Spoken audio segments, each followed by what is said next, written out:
Baik. Bismillahirrahmanirrahim. Assalamualaikum warahmatullahi wabarakatuh.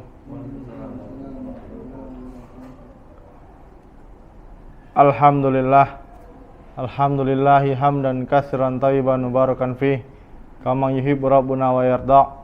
Asyhadu an la ilaha illallah wahdahu la syarikalah wa asyhadu anna Muhammadan abduhu wa rasuluhu la nabiyya wa rasula ba'dah.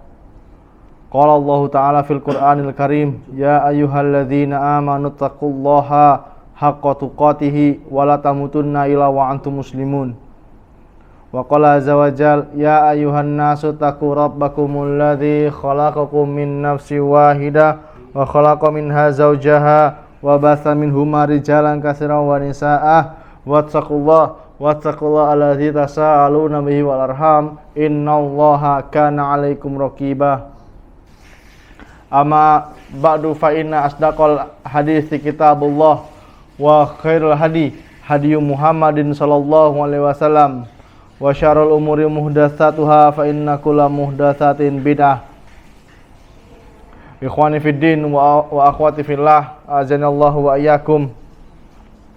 Alhamdulillah, segala puji hanya milik Allah Subhanahu wa taala, karena dengan kemudahannya lah kita semua dapat berkumpul di tempat yang sama-sama kita cintai ini, yang semoga selalu mendapatkan keberkahan dari Allah Subhanahu wa taala dalam rangka untuk menunaikan kewajiban kita sebagai seorang muslim, yaitu melaksanakan sholat asar secara berjamaah, dan kita akan melanjutkan dengan mempelajari agama Allah Subhanahu wa taala. Ini hari Jumat merupakan hari terbaik ya, pemimpinnya para hari, dan ba'da asar ini merupakan waktu yang sangat mustajab untuk kita berdoa, memohon kepada Allah Subhanahu wa taala. Dan saat ini kita bisa menggabungkan dua kebaikan. Di samping kita menuntut ilmu, dan itu jelas sebuah amal solih yang diperintahkan oleh Nabi Muhammad SAW. Kemudian kita bisa sambil berdoa, berdoa apa Ustaz? Ya berdoa apa aja yang antum inginkan, yang sakit atau yang keluarganya sakit, berdoa semoga disembuhkan ya, apapun itu. Kemudian shalawat dan salam semoga selalu tercurahkan kepada junjungan kita Nabi Muhammad SAW. Dan semoga shalawat itu juga turun pada para keluarganya, pada para sahabatnya, dan orang-orang yang senantiasa berpegang teguh dengan sunnahnya hingga akhir zaman. Dan kita berharap kita termasuk dari orang-orang yang berpegang teguh dengan sunnah yang diajarkan oleh Nabi Muhammad SAW.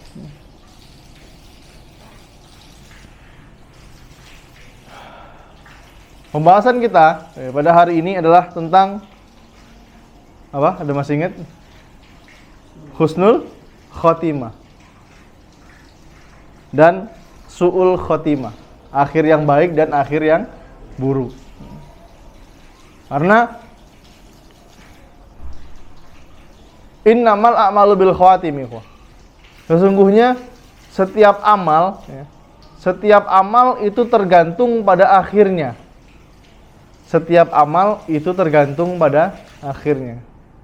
Ada orang yang selama 60 tahun melakukan amalan di dunia ini, amalan penghuni surga.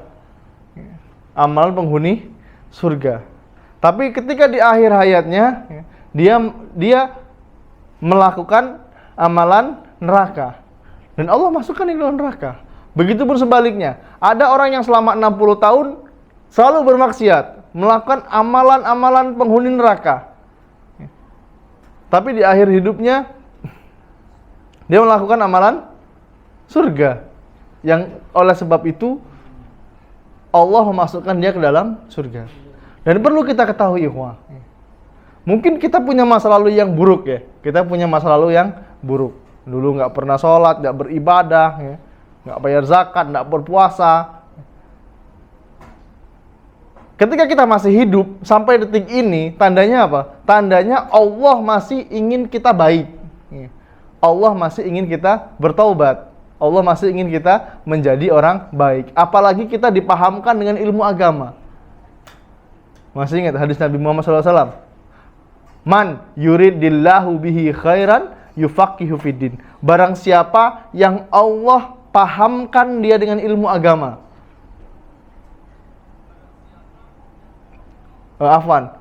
Barang siapa yang Allah inginkan kebaikan darinya, ya, dari seseorang ini, maka Allah akan pahamkan dia dengan ilmu agamanya.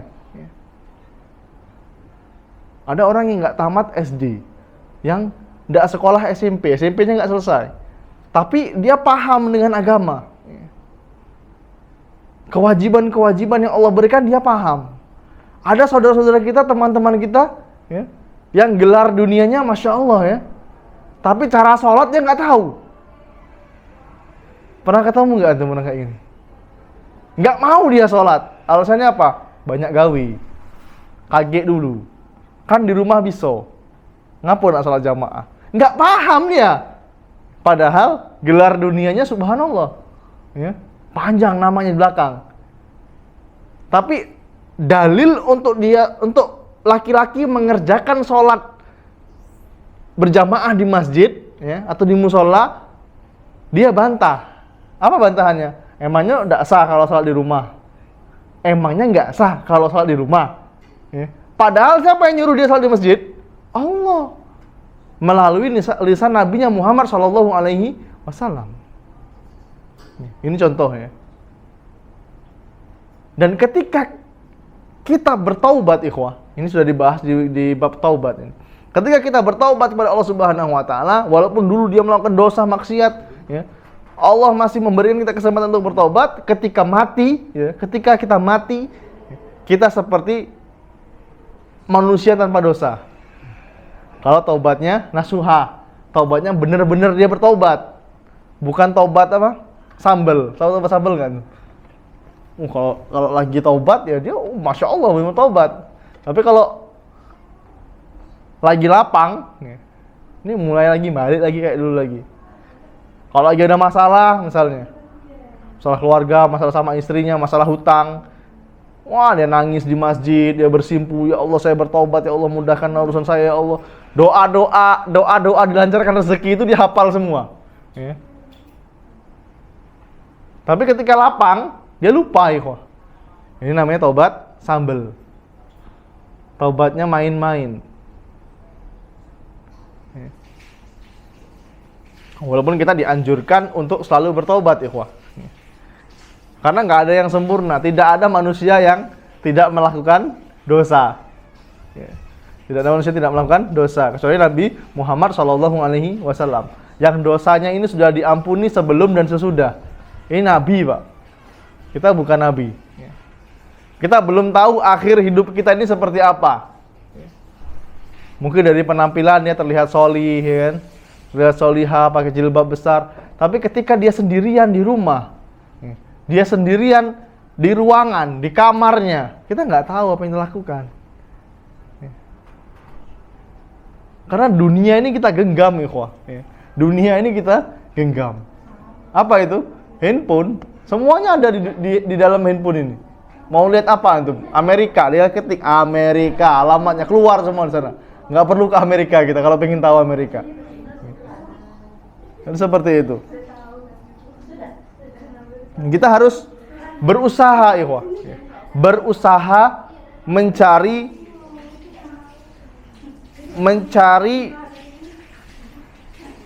posisi, ya, agar akhir hidup kita ini nanti menjadi husnul khotimah.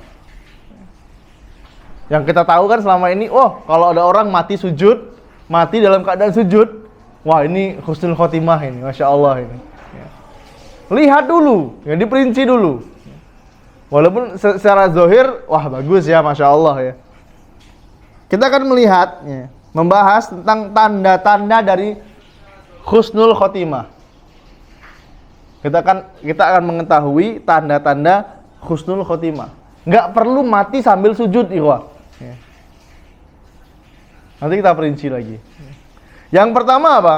Di antara tanda seseorang itu mati dalam keadaan husnul khotimah, dia mengucapkan kalimat syahadat. Makanya kalau kita punya saudara ya, yang sakitnya sudah parah, yang mau meninggal, itu kita tuntun terus ikhwah. Ibu ucapkan la ilaha illallah Muhammadar Rasulullah, la ilaha illallah. Ajarkan seperti itu. Ya. Karena sesuai dengan hadis yang dibawa oleh sahabat yang mulia Mu'adz bin Jabal radhiyallahu an, bahwasanya Nabi Muhammad SAW beliau pernah bersabda, "Man kana akhiru kalamihi la ilaha illallah dakhalal jannah." Barang siapa yang mati dia mengucap, dan barang siapa yang akhir hidupnya dia mengucapkan kalimat la ilaha illallah dakhalal jannah, dia masuk surga. Ini tanda-tanda husnul khotimah. Kalau dia selama di dunia pernah melakukan dosa gimana, Ustaz? Nah, ini sudah dibahas kemarin hari Rabu. Hari Rabu kemarin judulnya apa? Syafaat. Tentang syafaat di Kitab Tauhid. Nanti setelah kita nyebrang jembatan Shiratal Mustaqim itu, kita akan berhenti di sana. Semua kezoliman dibalas di situ, ikhwah. Hewan dibalas kezoliman sama hewan. Manusia kalau Anda pernah zolim sama antum, di situ dibalas. Setelah clear, yang punya dosa atas kehendak Allah mungkin dimasukkan dulu ke dalam neraka. Setelah itu, atas izin Allah Subhanahu wa taala bisa diangkat masuk surga. Inilah bukti dari rahmat dan kasih sayangnya Allah Subhanahu wa taala. Selagi kita mengucapkan la ilaha illallah di dalam hati kita, ada kemungkinan kita itu masuk surga. Walaupun dimasukkan dulu ke dalam neraka. Tidak apa-apa lah, dosa-dosa dikit masuk neraka paling sehari 2 hari. Nah, ini bukan seperti itu konsepnya ya. 1 hari di neraka itu Pak sama dengan 1000 tahun di dunia. Antum hitung aja, kalau 1 hari di neraka 1000 tahun di dunia, 2 jam di neraka itu kayak apa rasanya? Ini gak ada yang bisa tahan nih, wah. Jangan sekali-kali menyepelekan dosa kecil. Nggak apa-apa lah, dosa-dosa dikit. Nggak apa-apa dosa-dosa dikit. Antum lihat nggak di luar sana? Antum lihat jendela ini, Bukit Sulap itu, ikhwah. Dia disusun dari batu-batu kecil, ikhwah. Bukit Sulap itu disusun dari batu-batu kecil, ada yang agak besar, ada yang besar banget. Akhirnya jadi apa? Jadi bukit. Begitu juga dengan dosa. Kalau kita sepelekan, sedikit, akhirnya jadi banyak. Seperti itu. Tapi barang siapa, kata Rasulullah SAW, yang akhir hidupnya dia mengucapkan la ilaha illallah dakhalal jannah, dia masuk surga. Ini buat yang sakaratul maut ya. Kita tuntun saudara kita. Tapi kalau lisan kita selama di dunia ini terbiasa berzikir, ini akan sendirinya mengucapkan la ilaha illallah. Saya berapa kali pernah ketemu orang meninggal, orang yang sakaratul maut, yang selama ikhwah, yang sudah kenal kajian, dan secara zahir kita melihatnya sebagai seorang yang solih. Ketika dia meninggal, dia mengucapkan la ilaha illallah tanpa ada yang menuntun. Karena apa? Lisannya sudah terbiasa berzikir. Lisannya tidak disibukkan dengan hal-hal yang tidak bermanfaat. Ngobrol ngalor ngidul nggak jelas, ngomongin orang, ini nggak seperti itu.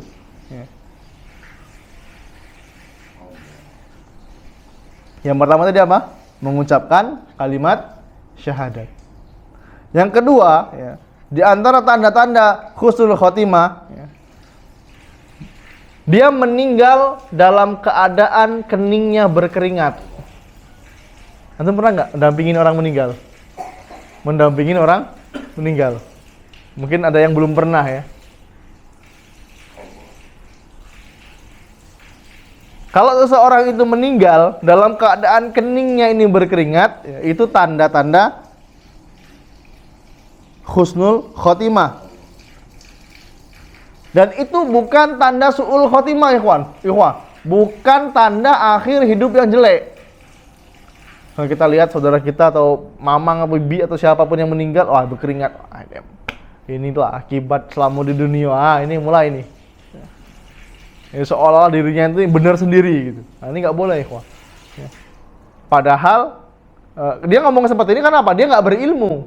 Padahal kalau ketika keningnya berkeringat dan dia meninggal, itu ciri-ciri dia mati dalam keadaan husnul khotimah. Seperti yang disabdakan oleh Nabi Muhammad SAW, mautul mu'mini bi'irqil jabin. Kematian seorang mukmin ya, itu dengan keringat di keningnya. Dia apa ini? Kening ya namanya. Ya, berkeringat. Jadi jangan takut, ikhwah. Ketika kita melihat saudara kita meninggal, keningnya bercucuran keringat. Ini tanda-tanda yang baik, ikhwah. Kita harus apresiasi harusnya. Ya. Jangan takut malah, bahaya ini kayaknya nih su'ul khotimah ini.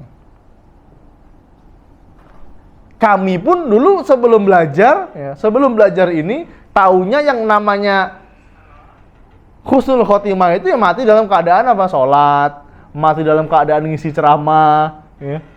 Mati dalam keadaan haji. Cuman itu taunya. Ternyata setelah kita belajar, semakin kita belajar, bodoh saya selama ini. Karena apa? Nggak tahu ilmu kayak gini. Ini Nabi Muhammad SAW yang menyampaikan kepada kita.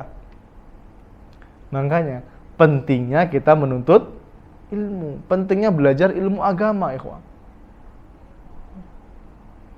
Pentingnya belajar ilmu agama agar tahu kita, ini boleh, ini nggak boleh, ini haram, ini halal, ini mubah, ini makruh.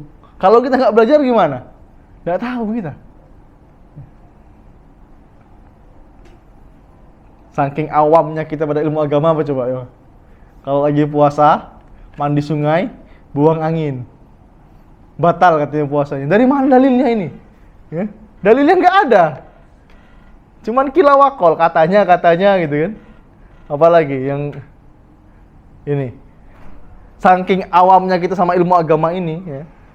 Kalau ada burung gagak hitam masuk rumah, tandanya ada orang meninggal. Dari mana dalilnya? Nabi Muhammad SAW nggak pernah mengajarkan seperti ini. Ya. Ini apa? Ciri-ciri kita awam dengan ilmu agama. Ya. Nah, kalau kita nggak belajar, kita nggak tahu. Ternyata kening berkeringat itu tanda-tanda husnul khotimah. Kenapa kening yang berkeringat? Para ulama mengatakan ini adalah tanda beratnya sakaratul maut. Beratnya sakaratul maut. Nabi Muhammad SAW pun merasakan sakit, ikhwah, ketika ruhnya dicabut. Apalagi kita. Makanya kebanyakan orang yang meninggal itu, ya, matanya itu narik ke atas.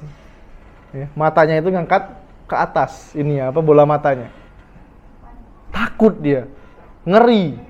Ya. Ini merupakan salah satu kengerian kematian, ikhwah. Semua orang takut dengan kematian. Nggak ada yang nggak takut. Dan itu manusiawi, wajar. Takut sama kematian. Mobilnya dijaga, pakai mobil hati-hati biar apa? Biar nggak kecelakaan. Kita udah hati-hati, kadang tabrak, ya. Naik mobil di tol itu udah hati-hati nih, tapi ditabrak sama orang.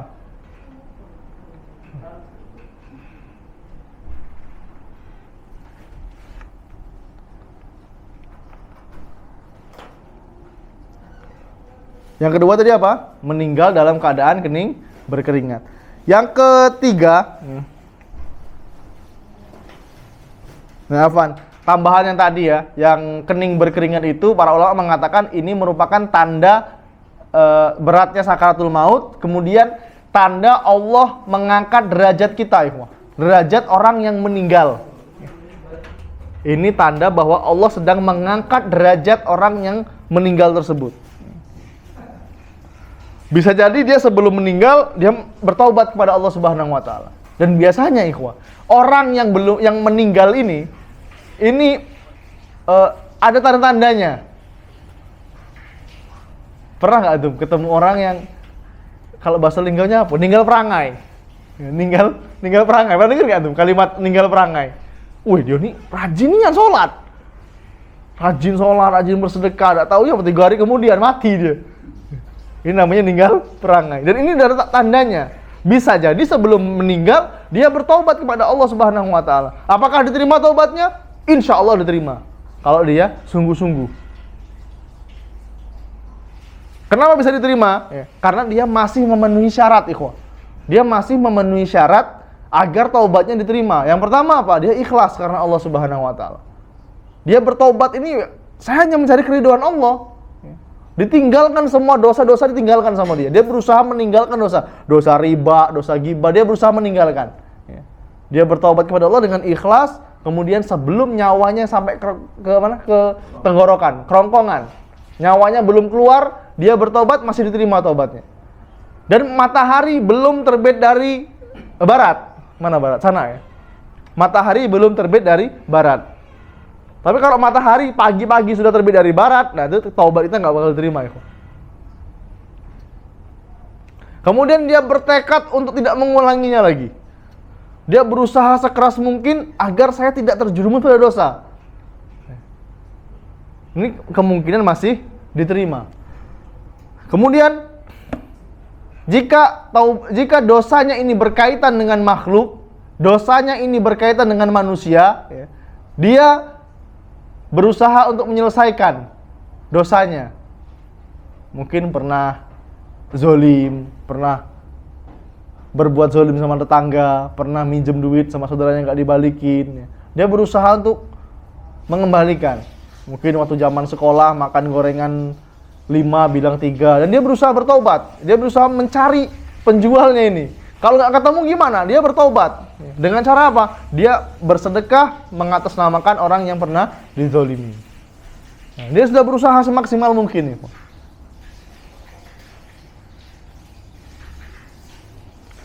Kemudian yang ketiga udah belum ya? Baru yang kedua ya. Yang ketiga meninggal dunia ya pada hari atau malam Jumat. Pada hari atau malam Jumat.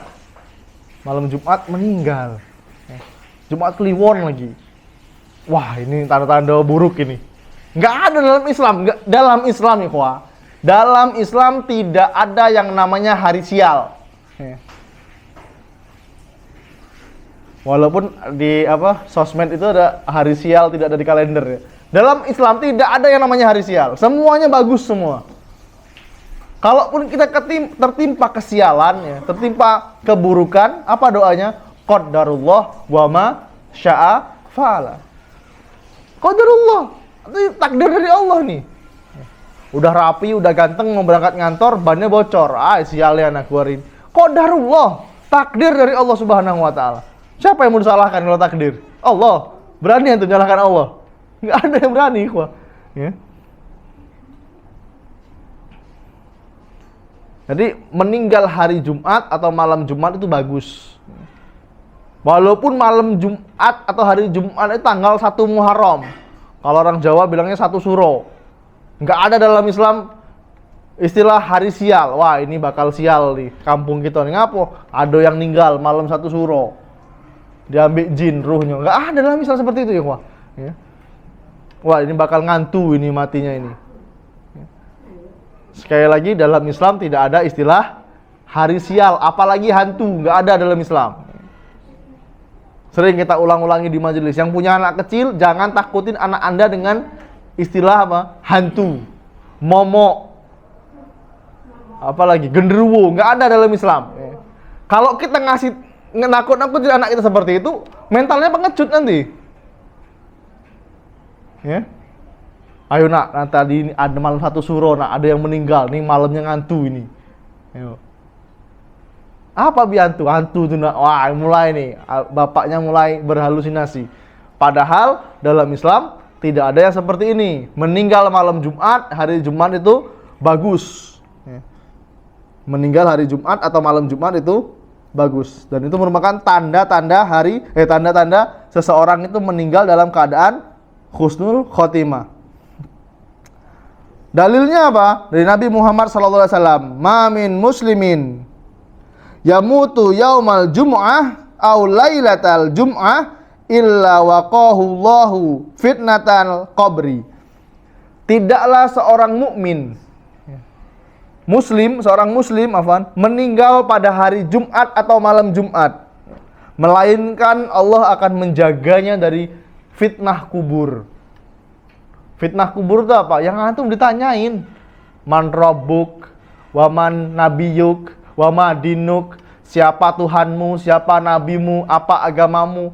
Ini namanya fitnah kubur, ikhwan. Kita akan ditanya nanti. Tapi kalau meninggalnya hari Jumat atau malam Jumat, Allah akan jaga. Allah akan mudahkan kita. Antum sekarang hafal ya? Hafal kita. Siapa Tuhanmu? Allah. Anak SD pun, anak TK pun hafal. Siapa Tuhanmu? Allah. Siapa nabimu? Muhammad SAW. Apa agamamu? Islam. Tambah lagi, apa kitab Al-Quran? Oh, di dunia hafal. Pas di akhirat, ya, kita akan bisa menjawab sesuai dengan kadar amal kita selama di dunia. Kalau amal kita bagus, ya, amal kita solih, mudah kita menjawab. Rabbi Allah, Tuhanku Allah. Mudah kita menjawab. Tapi apa? Kata Nabi Muhammad SAW dalam kitab itu apa? Al-Wajiz kalau nggak salah. Orang yang tidak bisa menjawab, ya, orang yang amal di dunianya buruk, ya, di alam kubur nanti dia akan menjawab la adri. Aku nggak tahu. Sampai apa? Dipukul dengan alat, ya, yang ketika dipukulkan ke gunung itu akan hancur menjadi debu. Dan teriakan penghuni kubur ini didengar oleh semua makhluk kecuali jin dan manusia.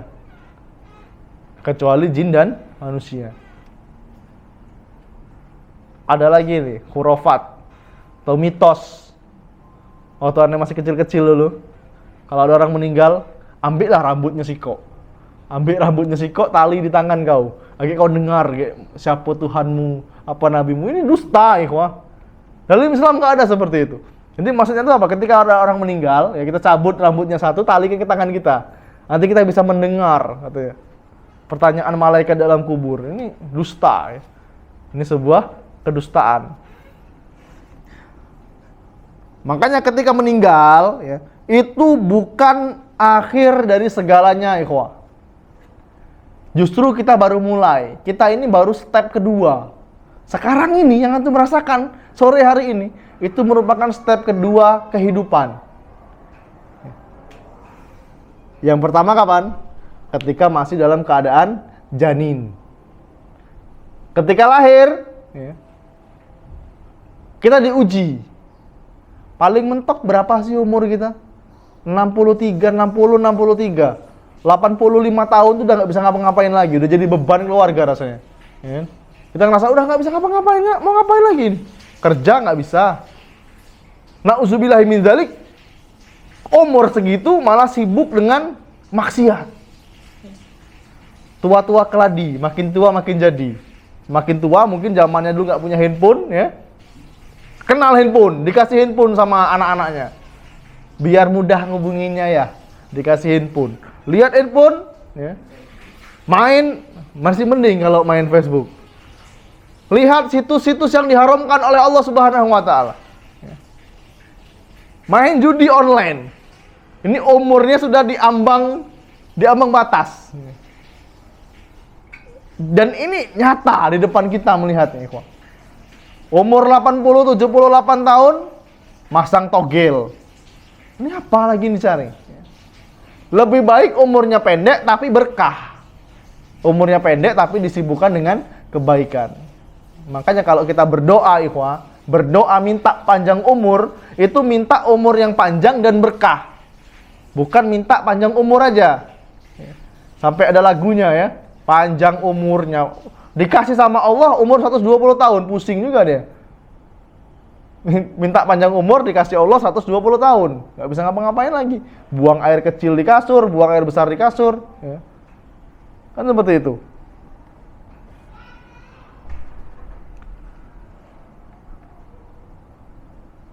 Nanti ketika seseorang itu meninggal, ya, mati pada hari Jumat atau malam Jumat, itu merupakan tanda husnul khotimah, pertanda yang baik. Kemudian yang keberapa? Yang keempat ya. Yang keempat ya. Ketika dia mati ya, dalam keadaan syahid, atau dia disebut sebagai syahid, mati syahid di medan perang. Tapi kita perinci lagi, wah, perangnya lawan siapa kita nih? Antum teriak-teriak di depan kantor polisi, di depan kantor DPR, dengan bawa spanduk apa? Jihad fisabilillah. Bukan seperti itu namanya jihad. Jihad bukan lawan pemerintah. Ya. Jihad itu antum ke Palestina sana, lawan Israel sana. Ya. Atas persetujuan pemerintah, bukan bergerak sendiri. Ya. Ingat ya, atas persetujuan pemerintah. Karena kita diatur pemerintah ya, kawan. Jangan mentang-mentang antum punya banyak duit nih. Punya banyak duit, ya, bisa beli tank, beli senapan. Antum punya keahlian, wah aku berangkat sendirilah ke Palestina, mau perang lawan Israel. Nggak bisa semudah itu, ya, wah. Harus mendapat persetujuan pemerintah dulu. Jangan modal semangat. Ya. Ini baru namanya jihad. Kalau pemerintah sudah merekrut, ayo kaum muslimin usia di atas 16 tahun wajib militer, mau berangkat ke Palestina atau berangkat ke Papua lawan KKB. Ya. Kalau pemerintah sudah membuat ultimatum, kita harus berangkat, harus siap. Karena apa? Pemerintah yang mendanai. Kita berangkat katanya jihad, tapi anak istri kita nggak makan, zolim kita. Para sahabat Nabi Muhammad SAW ketika berangkat jihad, dia punya bekal yang ditinggalkan untuk keluarganya. Kebutuhan di rumah sudah cukup nih, sesuai kemampuan mereka. Jadi itulah yang disebut dengan jihad fisabilillah. Walaupun ada jenis-jenis yang disebut dengan jihad. Seperti apa? Mendakwahkan ilmu atau belajar ilmu agama. Antum belajar ilmu agama misalnya di pondok pesantren di Surabaya. Sampai Selat Sunda antum kecelakaan, meninggal. Ini disebut mati syahid. Tapi syahidnya beda. Nanti ada pembahasan sendiri kalau tidak salah. Ada levelnya. Beda syahidnya kita menuntut ilmu dengan syahidnya perang di medan laga. Syahidnya kita juga beda dengan syahidnya para sahabat Nabi Muhammad SAW. Jelas, dengan keimanan pun beda, ikhwah. Ingat, keimanan kita dengan para sahabat Nabi itu berbeda. Mereka jauh di atas kita. Kita ini nggak ada apa-apanya, ikhwah. Kalau mati syahid itu namanya husnul khotimah.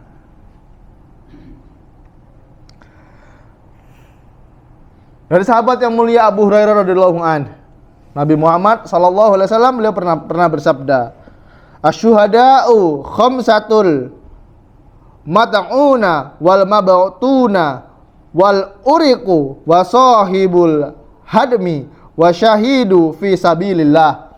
Orang yang mati syahid itu ada 5, kata Nabi Muhammad SAW. Yaitu orang yang mati karena taun. Apa taun? Wabah, virus. Karena di zaman Nabi Muhammad SAW itu ada virus, wabah, taun. Kemudian orang yang mati karena menderita sakit perut. Nah, sakit perut, kemudian dia meninggal, ini tanda-tanda syahid. Kemudian orang yang mati tenggelam. Mati tenggelam ini disebut syahid. Tapi tenggelamnya itu karena tanpa unsur kesengajaan ya. Biarlah aku mati syahid, lompat ke Kelingi dari jembatan Pertamina, nggak bisa berenang, tenggelam dia. Nah, ini bukan mati syahid, mati sakit. Nggak ada ilmunya di sana dia. Kemudian orang yang mati karena tertimpa reruntuhan. Orang yang mati karena tertimpa reruntuhan bangunan. Ya, semoga saudara-saudara kita yang ada di Palestina ya sekarang ya, karena kita wajib membantu mereka. Wajib minimal bantu doa lah. Semoga mereka mati dalam keadaan syahid. Karena lagi enak-enak tidur dibom ya. Kita gempa sedikit aja udah kaget gitu kan, apalagi mereka setiap hari terdengar peluru, tembakan, basoka ya kan. Rumahnya dibom. Lagi enak tidur, lagi mandi kebom. Rumahnya mati dalam keadaan tertimpa reruntuhan ya. Semoga Allah berikan karunia syahid.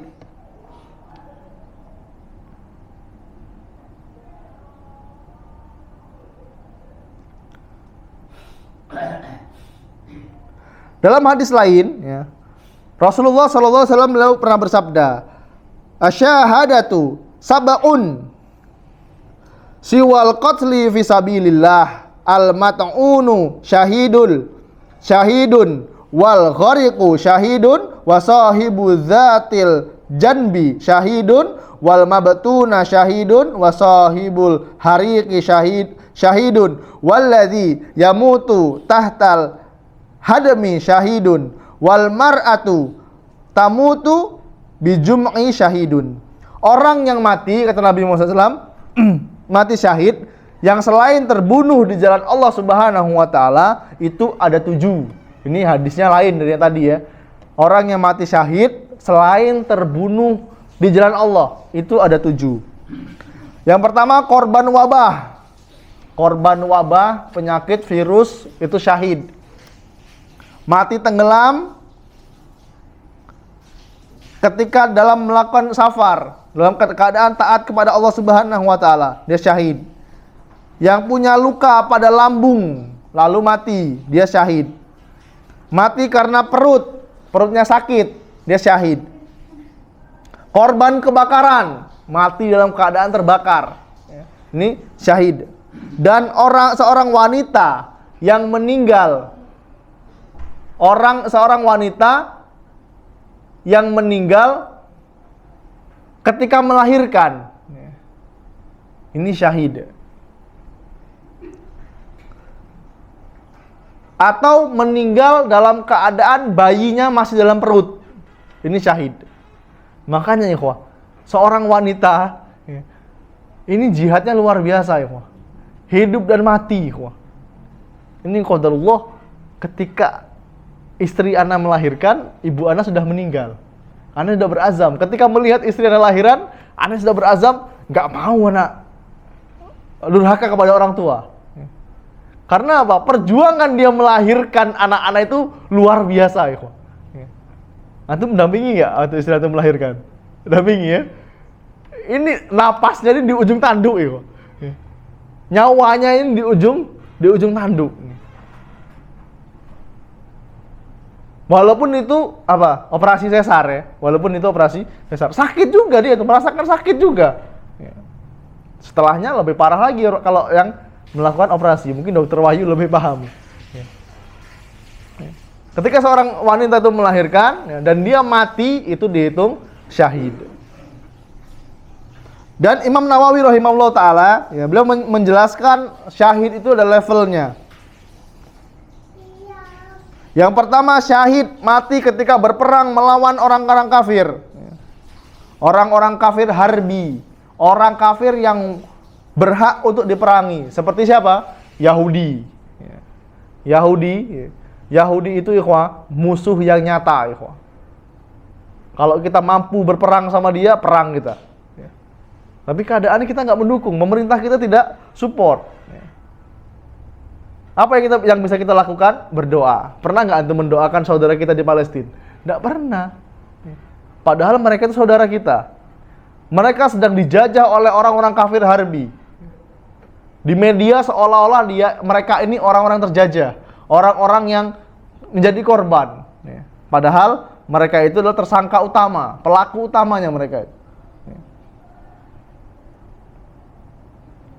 Ketika kita mati dalam keadaan berperang melawan mereka, orang-orang kafir harbi ini, kita disebut mati syahid. Kalau nggak salah, pembagian orang kafir udah dijelaskan ya, Abu Amar ya. Di Lubuk Linggau ada nggak orang kafir? Ada, banyak. Tapi kita nggak boleh melawan mereka. Kita berdampingan sama mereka. Karena apa? Mereka punya perjanjian dengan kaum muslimin. Nggak saling ganggu. Tapi kalau mereka sudah mengganggu, menodai agama kita, perang kita. Boleh kok kita jual beli sama mereka. Kita buka jualan sarapan misal pagi. Orang kafir beli. Orang non muslim yang beli sama kita.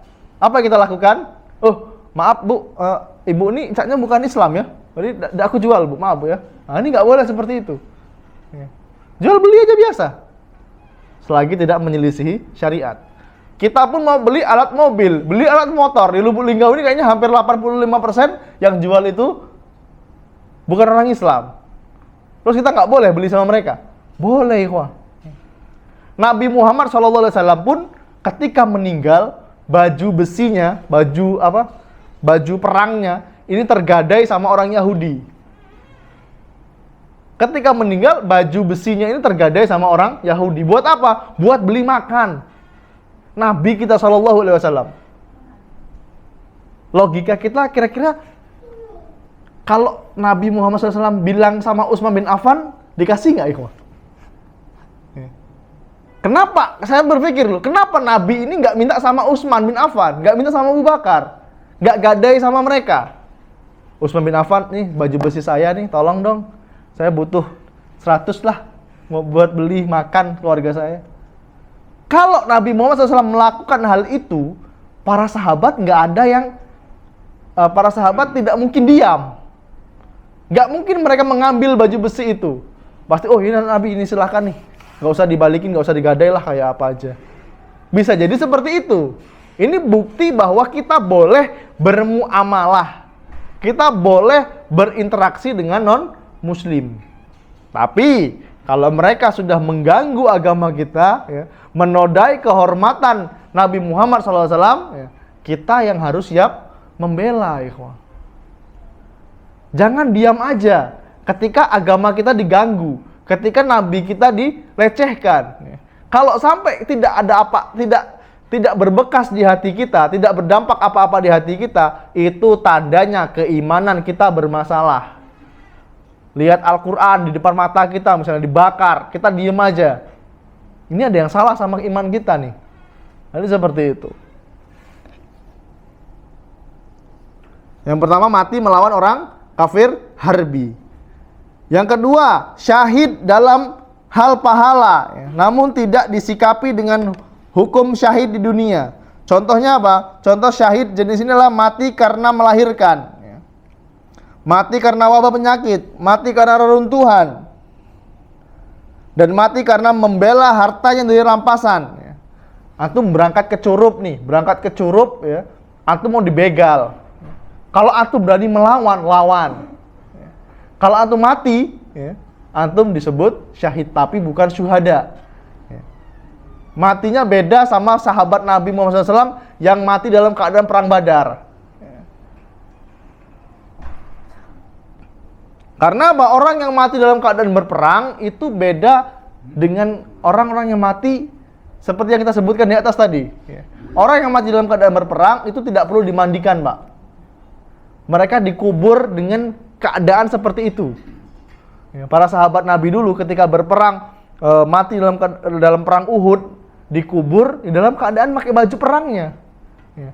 Dalam keadaan pakai kain yang dia pakai. Nggak perlu dimandikan, nggak perlu di kafani. Cukup dengan kain yang dia bawa saat itu. Ada beberapa sahabat Nabi yang sangat memprihatinkan keadaan ketika meninggal. Ketika mau ditutupi kainnya, ditutup kepala, kakinya kelihatan. Ditutup kaki, kepalanya kelihatan, ya. Karena kainnya kurang. Tapi apakah membuat mereka hina? Enggak. Ini tanda Allah mengangkat derajat mereka sallallahu alaihi wasallam. Sahabat Nabi Muhammad sallallahu alaihi wasallam.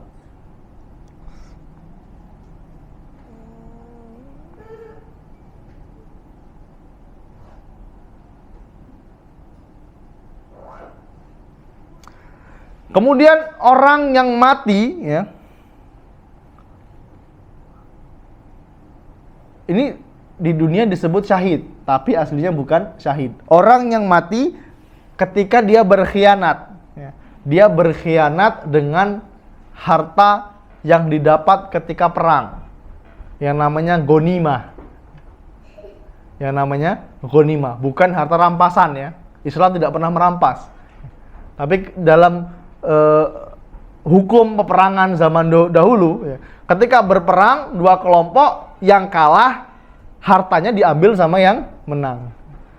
Dan ini harus dikumpulkan dulu, Pak. Harus dikumpulkan jadi satu, kudanya, ya, baju besinya, topi emasnya misalnya. Dikumpulkan jadi satu, kemudian dibagi. Oh, kamu tadi bunuh yang mana? Oh, saya bunuh yang ini. Yang ini ternyata dia punya emas di tendanya, di campnya. Kemudian emas ini diambil sama yang membunuh. Dan siapa yang membagi? Nabi Muhammad sallallahu alaihi wasallam atau panglima perangnya. Jadi seperti itu. Orang yang berkhianat ini, ya, dia di dunia mendapatkan gelar syahid. Tapi di akhirat enggak. Gimana cara dia berkhianat? Ketika dia berperang, ya, kaum muslimin menang, ya, hartanya tadi disimpan dulu sama dia, diumpetin. Dia berkhianat. Kemudian dia mati. Dia gantian dibunuh sama orang, sama musuhnya. Kaum muslimin taunya dia ini mati syahid, padahal enggak. Dia cuma dapat gelar di dunia.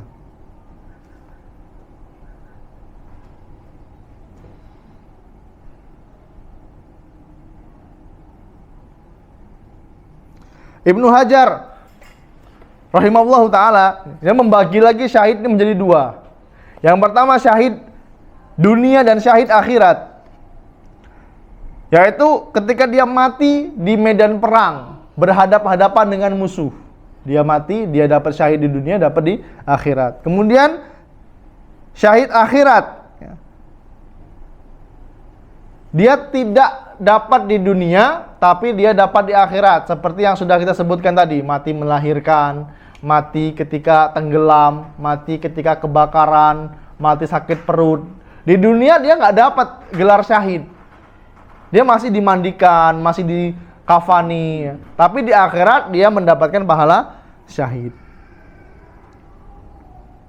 Kemudian yang kelima, ya, khusus bagi wanita, buat ibu-ibu, mati dalam keadaan nifas. Ini nggak berlaku untuk siapa?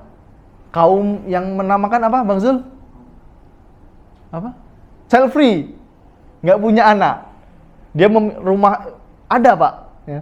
Di zaman saat ini aneh lagi orangnya. Suami istri, dia memilih pendapat nggak usah punya anak, karena punya anak ini repot. Terus buat apa nikah? Nggak punya anak. Ya. Orang yang nggak punya anak, Pak. Kita punya beberapa teman, ya, yang belum Allah karuniai anak selama 6 tahun, 7 tahun. Puluhan juta, Pak. Berobat untuk apa? Biar punya anak. Ikhtiar, berusaha. Nah, ini ada kelompok yang dia nggak mau punya anak. Child free. Ya. Ini nggak berlaku untuk mereka.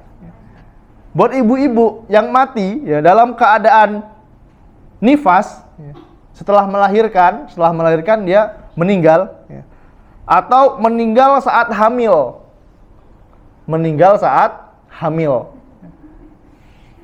Ini khusus untuk wanita, ya.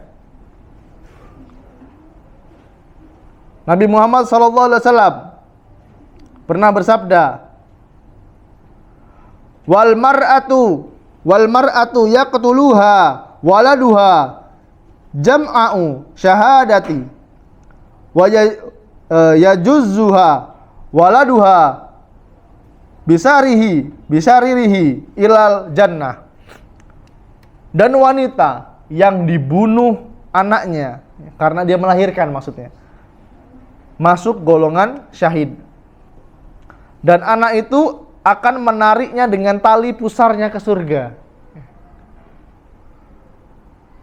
Anak itu akan menuntun ibunya ini ke surga, ya. Apakah dia mau mati dalam keadaan meninggal? Enggak. Tapi apa? Allah yang mentakdirkan. Makanya buat ibu-ibu yang nyimak kajian ini ya, apalagi lagi hamil, perbanyak amal soleh, Bu. Amal yang sesuai dengan Al-Quran dan Sunnah. Perbanyak, perdengarkan janinnya dengan Al-Quran, dengan kalamullah, bukan dengan musik klasik. Kalau dulu dianjurkan dengan musik klasik biar anaknya cerdas. Cerdas dari mana? Ya. Anak kecil udah disuruh dengar musik. Belum jadi anak kecil malahan. Ya. Beda dengan anak kecil yang didengarkan oleh Al-Quran. Ya. 1-4 tahun itu setiap hari dengar Al-Quran, ya, nempel sendiri, Pak. Antum belum hafal juz 30, anak antum sudah hafal. Walaupun makhrajnya masih perlu diperbaiki, ya. Karena apa? Dia menghafal dengan pendengarannya. Kemudian yang keenam, ya, mati karena begal. Ini disebut dengan husnul khotimah. Mati ketika dia dibegal dan hartanya ingin dirampas oleh orang lain.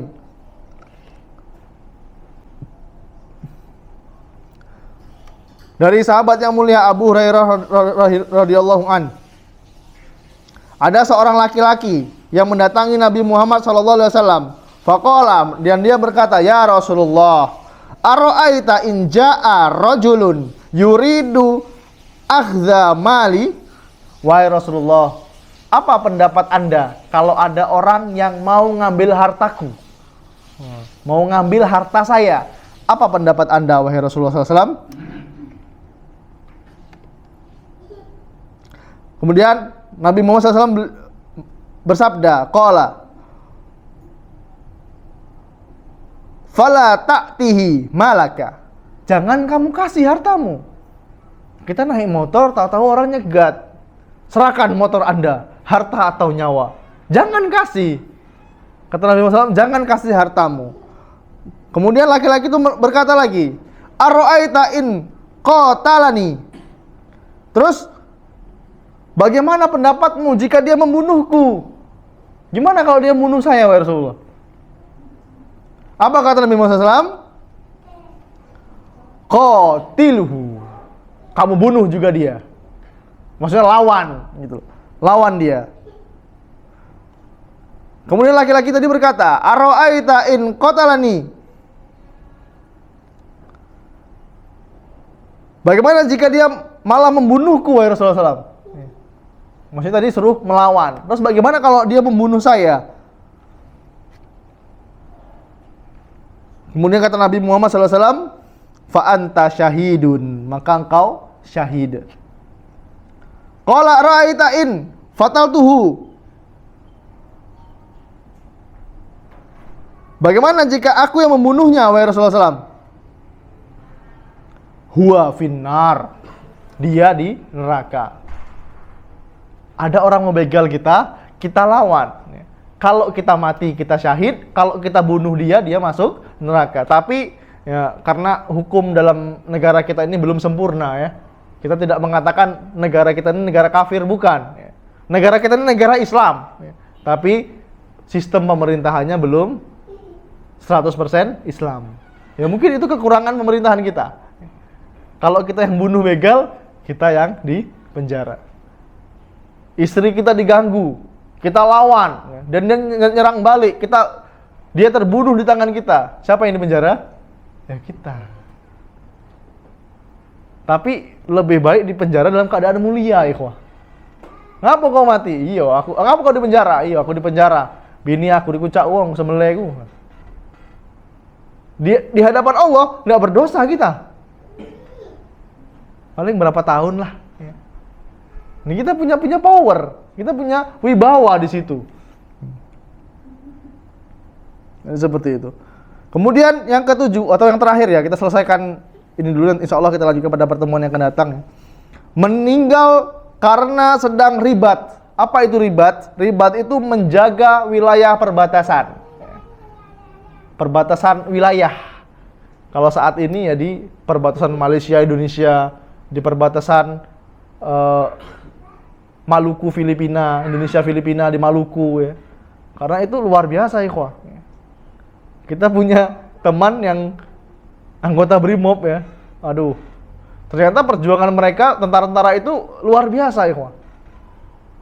Ketika dia mati, dibunuh sama musuh, dia bisa disebut dengan syahid. Makanya banyak orang tua yang nangis ya, kalau anaknya dikirim ke perbatasan. Dan itu bukan 1 bulan 2 bulan ikhwah. Paling cepat 11 bulan. Atau 6 bulan, paling cepatnya itu. Jadi seperti itu. Tapi ketika dia mati, itu disebut dengan syahid. Atau yang terakhir lah, yang ke-8. Meninggal dalam keadaan melakukan amal sholih. Ya, seperti tadi, mati dalam keadaan sholat, ya. Mati ketika melakukan ceramah, ya. Mengajar ilmu agama Islam. Ya. Tahu-tahu mati, jantungan saya mati. Ini disebut husnul khotimah. Jadi bukan hanya cuma mati dalam keadaan sholat, ya. Tapi ketika melakukan amal sholih. Amal solih itu apa? Amalan yang sesuai dengan Al-Quran dan Sunnah. Kalau sudah sesuai Al-Quran dan Sunnah, itulah disebut dengan amal solih. Antum mati dalam keadaan sholat, tapi sholatnya 5 rakaat. Amal solih nggak kira-kira? Aku mau sholat inilah, sholat ba'diyah asar. Sholat ba'diyah asar 5 rakaat. Ini siapa yang ngajarin? Ya. Kalau ini mati, apakah dia sedang mati husnul khotimah? Enggak. Ya. Bisa dipahami sampai sini ya. Mati dalam keadaan melakukan amal solih adalah mati dalam keadaan mengamalkan Al-Quran dan Sunnah sesuai dengan tuntunan Nabi Muhammad Sallallahu Alaihi Wasallam. Wallahu ta'ala bisawab. Ya, mungkin hanya itu dapat saya sampaikan. Kurang lebihnya saya mohon maaf. Daripada Allah saya senantiasa mohon ampun. Kami akhiri subhanakallahumma bihamdika asyhadu alla ilaha illa anta wa astaghfiruka wa atubu ilaik. Assalamualaikum warahmatullahi wabarakatuh.